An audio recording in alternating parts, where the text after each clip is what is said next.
కన్ను ఒకరిది చూపు, ఇరువురి కలయిక కంటి చూపు.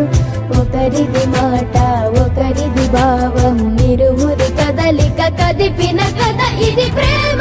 ప్రేమ తిరిగొచ్చే తీయగా ఇది ప్రేమ.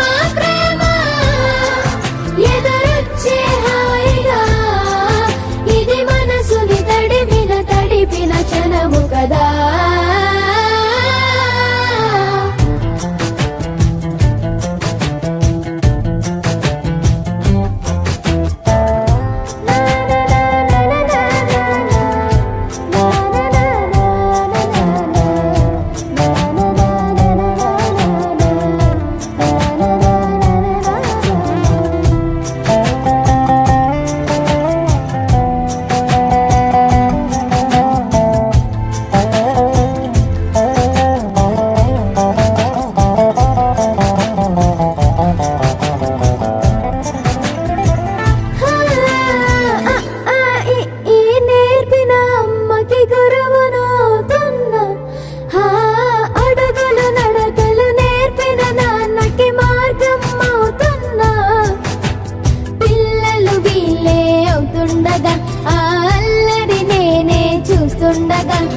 కన్నులతో నేను చిన్నోడిలా కలగలిసిన ఎగసిన బిగిసిన కథ ఇది.